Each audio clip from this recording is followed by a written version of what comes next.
Bienvenue à cette séance d'information. Aujourd'hui, je vais vous parler du programme de bourse d'excellence et d'exemption des droits de scolarité qui ouvre aujourd'hui, justement.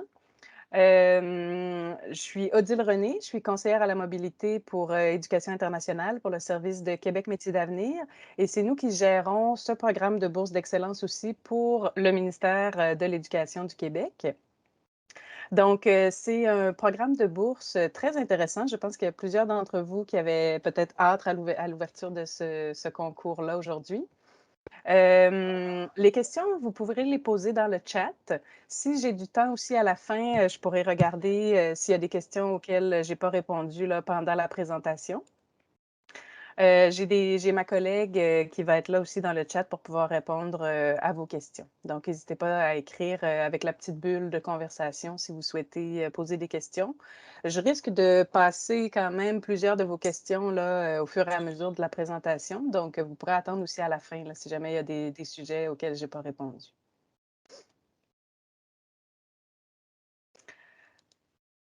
Donc, le programme de bourse d'excellence, c'est un concours, mais il y a 2 programmes à l'intérieur. Donc, je vais vous parler de ces 2 programmes-là. Il y a un programme de bourse d'excellence et il y a un programme de bourse d'exemption de droits de scolarité. Je vais vous parler aussi des régions. Le Québec est très grand, donc il y a certaines régions qui sont priorisées. Si vous souhaitez aller étudier dans ces régions-là, vous allez avoir des points supplémentaires. Vous pouvez aller dans d'autres régions qui ne sont pas priorisées. C'est pas une obligation, mais ça vous donne des points supplémentaires. On va revoir ensemble aussi le calendrier du concours de bourse, les modalités de participation, plusieurs informations utiles et puis je vais repasser aussi chaque section d'inscription pour vous expliquer comment bien monter votre dossier pour le concours de bourse. Donc, quelques petits rappels, avant de débuter. Donc l'objectif, du programme de bourse, c'est vraiment de soutenir, les étudiants qui sont excellents. Donc, c'est vraiment un concours d'excellence. Donc, de pouvoir offrir cette opportunité-là à des étudiants qui se démarquent de façon exceptionnelle de venir étudier en formation professionnelle au Québec. Donc, ça maintient aussi une offre de formation intéressante, au Québec. Il y a plusieurs centres de formation qui vous attendent, en fait, qui attendent ces candidats-là, boursiers dans leur centre de formation. Le budget pour, ce concours-là est de 700 000 donc ça donne, environ peut-être 50-60, ça dépend des années, bourses. Donc il y a 50 à 60 boursiers qui peuvent, venir étudier en formation professionnelle via ce concours.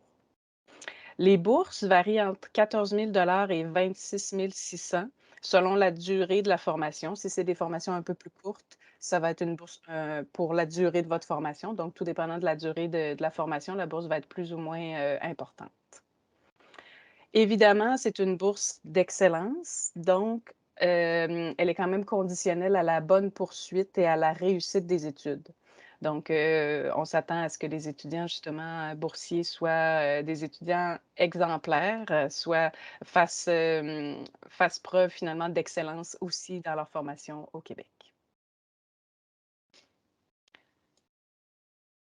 Donc, je vous parlais que c'est un concours, mais dans le concours, il y a 2 programmes. Donc, le premier programme, c'est la bourse d'excellence. Donc ça, c'est vraiment une bourse complète qui inclut une exemption des droits de scolarité, qui inclut aussi une bourse, pour les frais de subsistance sur place pendant la durée de votre formation, et qui couvre aussi, l'assurance, médicaments, l'assurance santé au niveau de la Régie de l'assurance maladie du Québec. Donc c'est vraiment une bourse complète, très, très intéressante, pour les étudiants qui veulent venir en formation professionnelle. Les coûts que vous aurez à débourser si jamais vous êtes retenu comme récipiendaire de cette bourse, c'est les démarches d'immigration. Vous devrez, payer pour vos démarches d'immigration, le CAQ, le permis d'études. On a une équipe, quand même qui va vous accompagner là-dedans. Ils vont pas faire les demandes pour vous, mais ils vont vous diriger, ils vont vous orienter pour toutes vos démarches d'immigration. Le transport, évidemment, le billet d'avion est à votre charge aussi. Et une assurance médicale privée si, jamais vous arrivez un peu plus tôt et que vous n'êtes pas encore couvert par, le régime d'assurance maladie du Québec, il faudra prendre une assurance privée. Pour ce concours-là, On va le voir un peu plus en détail, un peu plus loin aussi là, dans les démarches. Vous devrez prouver une capacité financière de 3 000 $ pour couvrir, entre autres, le transport du billet d'avion, aller-retour et les démarches d'immigration. Donc, on calcule que ça prend environ un 3 000 $. Donc, pour pouvoir postuler pour ce concours-là, vous devez avoir une capacité financière de 3 000 $. Pour le deuxième programme, c'est le programme d'exemption des droits de scolarité.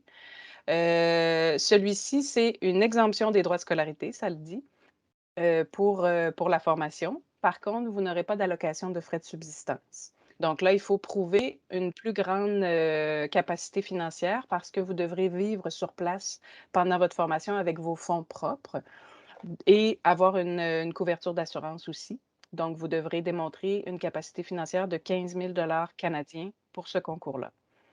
Il y a une seule inscription pour les 2 concours. Je vais vous expliquer un petit peu plus loin comment faire pour pouvoir choisir à quel concours vous voulez participer. Vous pouvez choisir de participer aux 2 concours, ça vous donne un peu plus de chance. Vous pouvez choisir de participer seulement au concours de bourse d'excellence si vous avez une capacité financière seulement de 3 000 $. Vous appliquez seulement pour le concours de bourse d'excellence. Comment ça fonctionne pour les récipiendaires, pour la sélection? Ce sera, une grille de pointage selon, votre dossier, comment votre dossier est monté, selon votre motivation, on va en parler un petit peu plus loin. Selon justement, est-ce que vous avez choisi, une formation qui est priorisée, une région qui est priorisée, tout votre dossier d'excellence. Vous aurez tous un pointage. Les plus forts obtiennent la bourse d'excellence et quand les montants, du ministère de l'Éducation sont alloués, les suivants obtiennent une bourse d'exemption. Ce ne sera pas tout le monde évidemment. On a 20 bourses, d'exemption par année. Donc, si jamais vous appliquez justement pour les 2 concours, si vous arrivez plus bas au niveau du pointage, il se peut que vous ayez une bourse d'exemption.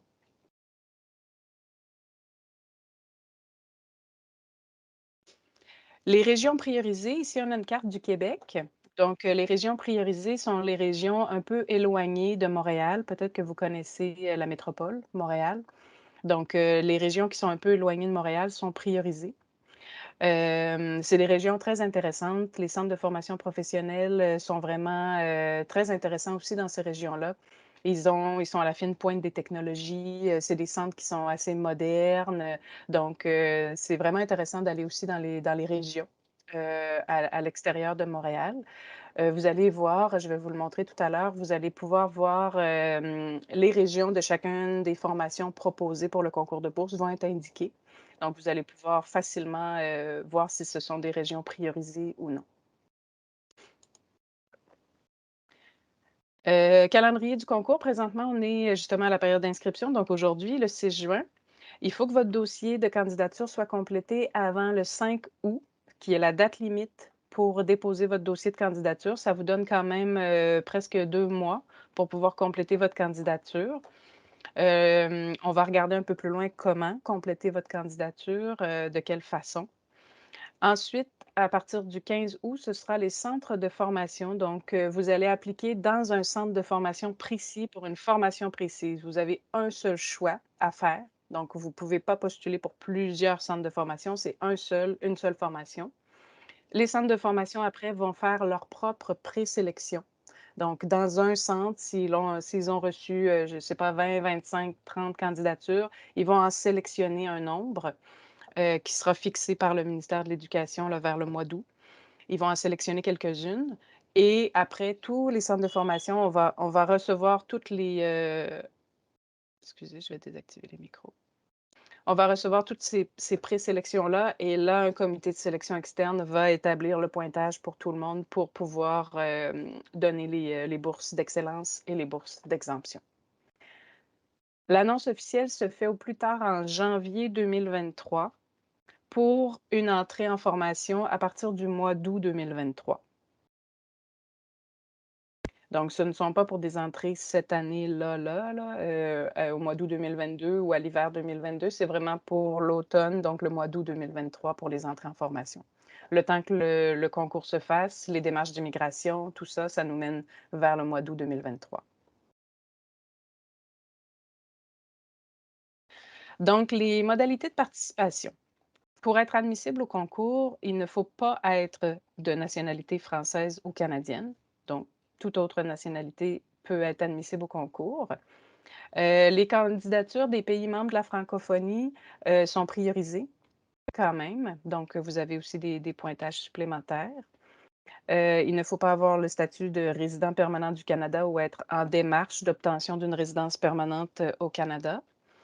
Il faut être à l'extérieur du Canada au moment de soumettre sa demande. C'est très important. Les gens qui sont déjà sur place ne sont pas admissibles au concours. Il faut être âgé de 18 ans ou plus. Il n'y a aucune limite d'âge, donc 18 ans ou plus simplement. En formation professionnelle, peut-être pour information, la moyenne d'âge est d'environ 30-35 ans. Il y a beaucoup d'étudiants que c'est des reconversions professionnelles. Donc, ils viennent en formation, autant les Québécois que les étudiants internationaux. Ils viennent en formation professionnelle pour se reconvertir dans un nouveau métier.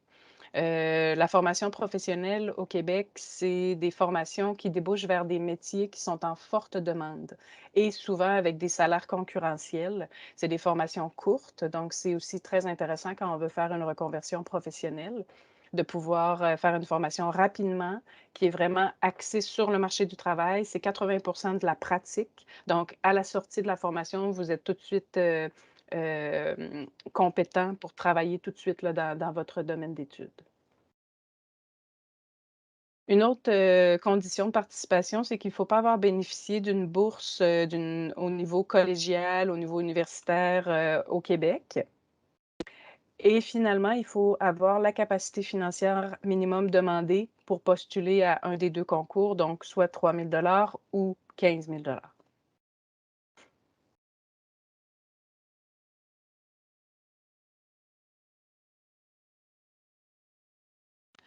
Hem, Quelques autres modalités de participation, peut-être, qu'il y en a quelques-uns qui ont déjà, ouvert un dossier avec le service de Québec Métiers d'avenir. Je ne sais pas si c'est votre cas.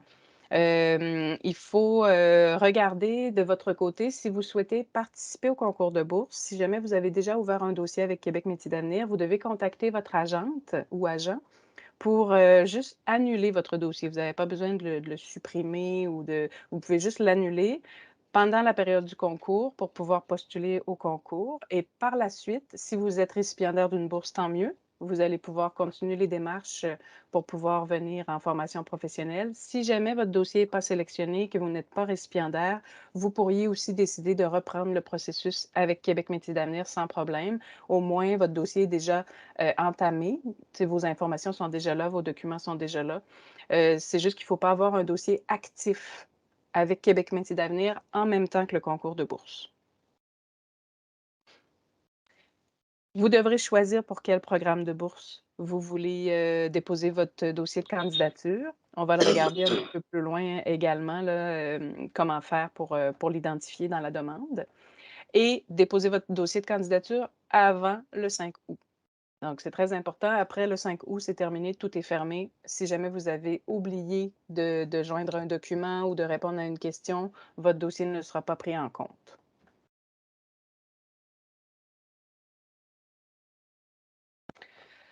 Donc, on débute avec, le dépôt d'une candidature pour vous expliquer un petit peu plus, clairement comment faire pour déposer votre dossier de candidature. Vous allez évidemment sur le site de québecmétiersdavenir.com, peut-être que vous le connaissez déjà. Si vous avez eu accès à la séance d'information, à l'inscription pour la séance d'information, vous avez sans doute, déjà visité le site. Vous avez 2 options pour pouvoir vous connecter, pour pouvoir faire la demande de bourse. Heu, il y a un gros bouton jaune dans le haut à droite, qui s'appelle «Inscription» et là, vous avez 2 options: Québec Métiers d'avenir ou Bourse d'excellence. Évidemment, si vous voulez déposer votre dossier de candidature, vous allez sur Bourse d'excellence. Vous avez aussi un autre bouton qui s'appelle «Mon dossier» pour ceux qui ont déjà ouvert un dossier, soit un concours de bourse antérieur ou un dossier Québec Métiers d'avenir. Vous pouvez aller ouvrir aussi «Mon dossier» ici et vous allez avoir encore là 2 options, soit Québec Métiers d'avenir ou concours de bourse. Et là, c'est important de choisir encore concours de bourse. Donc, comme on gère les deux services, on gère le programme de bourse et le service de Québec Métiers d'avenir, il faut bien faire la différence. Si vous voulez postuler au concours de bourse, allez toujours cliquer sur bourse d'excellence ou concours de bourse.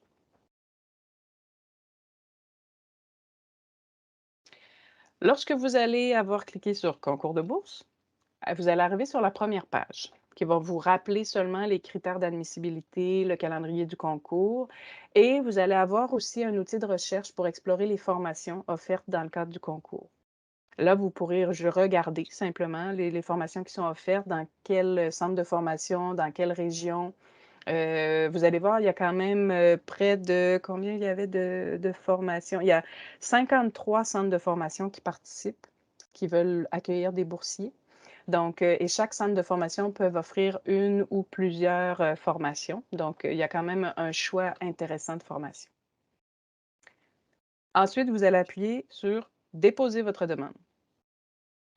Sur la deuxième page, ça va être encore un rappel des, documents essentiels à avoir en main pour pouvoir déposer votre, demande de bourse. Vous aurez besoin de 2 formulaires de recommandation.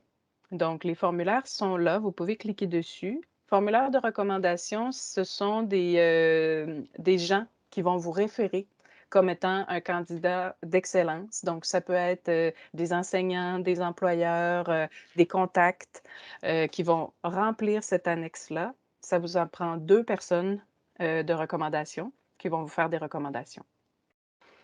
Ensuite, vous avez besoin d'une copie de votre page d'identité de votre passeport, une copie de votre acte de naissance, une copie des relevés de notes, de la dernière année complétée, pour chaque programme que vous allez avoir inscrit. Donc, tous les diplômes que vous avez ou les relevés de notes si c'était des années qui n'ont pas débouché sur un diplôme, vous devez les joindre aussi. Une copie de tous les prix, mentions, distinctions que vous aurez reçus. C'est pas obligatoire d'en mettre, par contre, ça va vous donner des points supplémentaires d'avoir des prix, des mentions, des distinctions. Même si, ils sont vieux, par exemple, si ça fait 5 ans, 7 ans, 8 ans, il y a pas de problème, vous pouvez quand même les ajouter surtout s'ils sont en lien avec, le programme de formation pour lequel vous appliquez. Une copie du résultat d'un test de langue. Le test de langue va être obligatoire, sauf si vous avez un diplôme universitaire d'au moins 2 ans qui a été effectué exclusivement en français ou en anglais. On a certaines formations aussi en anglais, si jamais, vous êtes anglophone ou vous êtes plus à l'aise dans la langue anglaise. Il y a certaines formations qui sont offertes en anglais également. N Pour ceux qui n'ont pas de test de langue et qui doivent en soumettre un, on offre aussi un test de français en ligne. Donc ça peut être facilitant si jamais les centres qui offrent les tests de français dans votre pays sont un peu éloignés. Vous pouvez aussi vous inscrire pour le test de français en ligne qui se fait à distance, entièrement. Et finalement, la preuve de capacité financière selon le programme que vous aurez choisi. Vous allez voir dans l'inscription, il y a aussi une liste des documents de capacité financière qui sont acceptés. Donc idéalement, vous devez déposer 2 documents de preuve de capacité financière, un relevé de compte, par exemple, ou une lettre de banque. Si jamais c'est une personne qui se porte garant pour vous au niveau de la capacité financière, ça peut être ses relevés de compte, ses relevés de salaire, une lettre de son employeur. Il y a une liste, de documents que vous pouvez soumettre à cette étape-là. Vous avez toujours le lien pour le guide d'instruction à l'usage des candidats, qui est un guide complet qui va vraiment vous détailler aussi, comment déposer votre candidature. Donc, je vous invite à le regarder en détail et à l'avoir avec vous lorsque vous allez déposer votre candidature. Ça pourra vous aider aussi. Donc, c'est à cette étape-là qu'on va commencer à remplir le dossier de candidature. Ici, on a une petite différence si jamais les gens ont déjà un dossier avec Québec Métiers d'avenir ou un dossier antérieur de demande de candidature de bourse. À ce moment-là, vous devrez absolument cliquer sur «Connectez-vous ici». Il ne faut pas remplir tout encore le nom, le prénom, et cetera. Vous devez vous connecter avec «Connectez-vous ici» si vous avez déjà participé à un autre concours ou si vous avez un dossier Québec Métiers d'avenir. Si vous n'avez jamais ouvert de dossier avec nous, à ce moment-là, vous allez compléter toute l'information, choisir un mot de passe, enregistrer. Ça va vous ouvrir un dossier.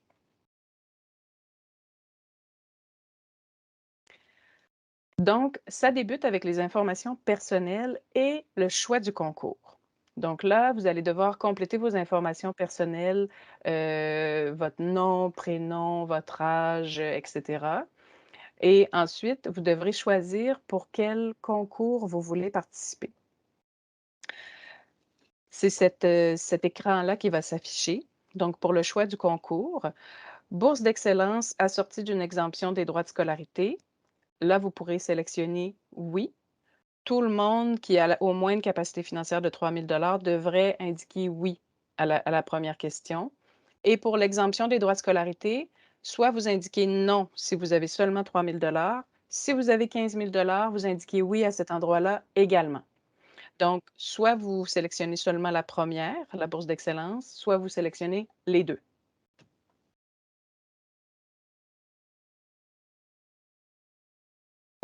Ensuite, vous allez arriver sur la page choix de formation. Là, vous devrez faire votre choix de centre de formation et de formation. J'ai oublié de mentionner, mais à chacune des sections à partir d'ici, vous pouvez cliquer sur le bouton suivant et y revenir un peu plus tard. Vous allez toujours avoir accès à votre dossier en ligne. Si jamais vous n'êtes pas certain de votre choix, par exemple, ou bien s'il y a un document qui vous manque, vous pourrez vous reconnecter et finaliser votre dossier plus tard. Il n'y aura pas de souci, en autant que vous le finalisiez tout avant la fin du concours. Donc, c'est à cet endroit-là que vous allez trouver justement la liste des formations, des régions avec un moteur de recherche pour pouvoir parcourir, l'offre de formation qui est disponible. Vous pourrez chercher par rapport à la langue d'enseignement, par rapport à la région, par rapport à la formation qui vous intéresse également. Vous allez pouvoir, filtrer les recherches puis parcourir un peu l'offre qui est disponible pour le concours de bourse. Justement, vous allez avoir ce moteur de recherche-là, là, donc l'établissement, c'est le centre de formation. Vous pourrez chercher si jamais vous connaissez déjà un centre de formation qui vous intéresse, vous pourrez chercher par centre de formation, par ville. Si c'est des formations priorisées, oui ou non. Vous pouvez indiquer «oui» dans le filtre de recherche pour voir seulement les formations priorisées. Langue d'enseignement, région priorisée. Cette étape-là est très importante. À chaque année, il y a quelques candidats qui complètent tout leur dossier de candidature, mais qui oublient de mettre un choix de formation. Donc, ils ne peuvent pas participer. Finalement, leur dossier n'est pas complet. Donc, soyez vigilants. Indiquez vraiment le choix de votre CFP et de votre formation à cet endroit-là pour pouvoir compléter votre dossier. Ensuite, c'est la section des documents. Donc, au niveau des documents, les documents scolaires, comme je le mentionnais, il faut mettre tous vos diplômes et les relevés de notes associés à ces diplômes-là. Il faut fusionner le relevé de notes et le diplôme ensemble pour chacun des diplômes. Le test de langue, si vous avez déjà effectué un test de langue dans le passé, vous pouvez le mettre. Sinon, vous pouvez, à cette étape-là, vous inscrire pour le test de français en ligne au coût de 235 $. Vous allez pouvoir le faire dans les semaines suivantes, là, c'est assez rapide, là, pour pouvoir faire le test de français en ligne. Ou si vous avez un diplôme universitaire, d'au moins 2 ans, vous pouvez joindre votre diplôme universitaire à cet endroit-là également. La majorité des centres de formation et des formations demandent un niveau B2 pour pouvoir effectuer la formation. Il y a certaines formations, je pense à, par exemple, le DEP en secrétariat qui peut exiger un niveau C1 un petit peu plus élevé. Document d'identité, c'est important de mettre le passeport et l'acte de naissance. Ça nous prend vraiment les 2 documents d'identité pour que votre dossier soit complet. Si votre passeport est en cours de renouvellement ou bien si vous venez juste de faire la demande du passeport et que vous ne l'avez pas encore sous la main, vous pouvez inclure une lettre qui explique que vous avez fait la demande de renouvellement avec la date de la demande ou la demande de passeport avec la date de la demande pour pouvoir au moins compléter votre dossier.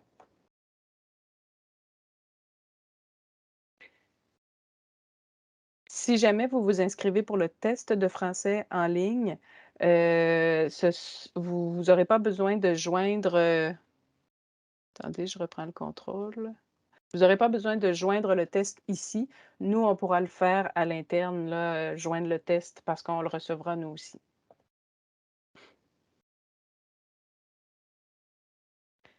Les autres documents à fournir, une lettre de motivation. Cette lettre de motivation-là, c'est ce que les centres de formation vont analyser, le plus c'est votre document le plus précieux, je vous dirais. Donc, dans votre lettre de motivation, c'est vraiment important d'expliquer pourquoi vous avez choisi cette formation-là et pourquoi vous avez choisi ce centre de formation-là. Parce que lui, il va vouloir être intéressé à savoir pourquoi vous les avez choisis, pourquoi vous voulez aller dans ce centre-là, dans cette région-là. Est-ce qu'ils ont quelque chose de particulier que vous avez vu sur internet? Est-ce que vous avez fait vos recherches? Est-ce que vous savez où vous vous en allez ou vous avez pris quelque chose au hasard comme ça? Donc de motiver votre choix, c'est très, très important et de faire les recherches aussi de votre côté. Donc, assurez-vous d'avoir vérifié c'est dans quelle région. Heu, peut-être que vous êtes jamais venu au Québec, mais par, internet aujourd'hui, on est capable de faire des recherches facilement pour voir ce centre de formation-là et qu'est-ce qui le démarque, comment ça se passe, donc, faites bien les recherches de votre côté pour savoir où vous allez déjà, mais aussi pour pouvoir motiver votre choix. Prix, mention, distinction, comme je le mentionnais tout à l'heure, ce n'est pas obligatoire, mais ça augmente vos chances. Donc si vous avez eu des prix, des distinctions, des mérites, heu, joignez-les, à cette section-là. Les références, ça vous prend 2 personnes, référentes. Il faut vraiment utiliser les annexes qui sont dans le concours à faire compléter par vos personnes, référentes. Pour les preuves de capacité financière aussi, vous pouvez vous référer, aux documents des preuves admissibles. Vous allez voir à cette section-là, il y a des liens avec des documents où est-ce que vous allez voir les preuves, qui sont acceptées. Vous n'êtes pas obligé de soumettre toutes les preuves listées. C'est des exemples de preuves qui peuvent être acceptées pour, preuve de capacité financière. Si jamais vous n'avez pas tous les documents à ce moment-là, n'oubliez pas de revenir par la suite pour pouvoir compléter les documents pour que votre dossier soit considéré comme complet.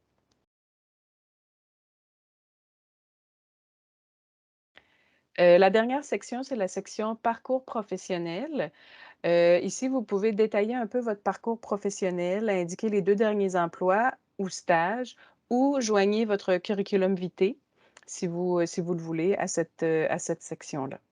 Ça donne une bonne idée un peu de votre parcours, pourquoi vous voulez aller vers cette formation-là, qu'est-ce qui vous attire, c'est quoi vos motivations, vos intérêts. La formation dans laquelle vous allez, participer au concours, c'est pas obligé d'être une formation dans laquelle vous avez déjà de l'expérience ou des compétences. C'est pas une obligation du tout parce que la formation professionnelle, elle est faite, pour que les gens commencent à peu près de zéro et puissent évoluer dans ce métier-là et devenir, compétents dans ce métier-là à la fin de la formation. Donc c'est pas une obligation justement d'avoir déjà des compétences ou déjà une formation dans ce domaine-là, pas du tout. Ça peut être un domaine complètement autre ou un domaine connexe à votre parcours professionnel actuel.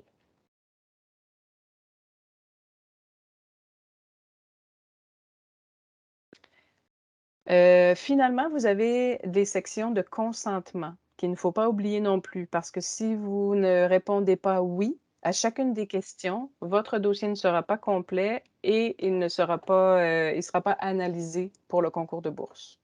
Donc, il faut vraiment sélectionner oui à chacune des questions, bien lire et soumettre vos consentements pour le concours de bourse.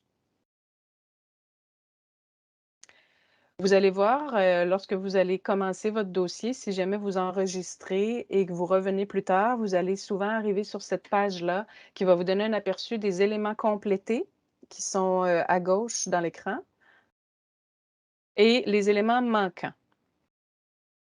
Donc, vous allez pouvoir voir, est-ce qu'il me manque, des documents, des sections que j'ai pas complétées? Ils vont être avec une croix rouge et lorsque vous aurez des croix, jaunes, des crochets jaunes à chacun des éléments, votre dossier devrait être complet et vous allez arriver sur une dernière étape qui est très importante parce que sinon votre dossier n'est pas finalisé non plus. Donc la dernière étape, c'est de on vous demande si vous désirez recevoir de l'information de la part d'Éducation internationale. Vous pouvez répondre oui ou non. Passez à la dernière page qui, là, va vous dire: «Merci, vous avez bien complété votre inscription». Là, ça signifie que votre dossier est vraiment dans la banque de candidature pour le concours de bourse. Donc il faut vraiment arriver sur cette dernière page-là qui vous souhaite bonne chance pour vous assurer que votre dossier est complet et qui va être considéré pour le concours de bourse.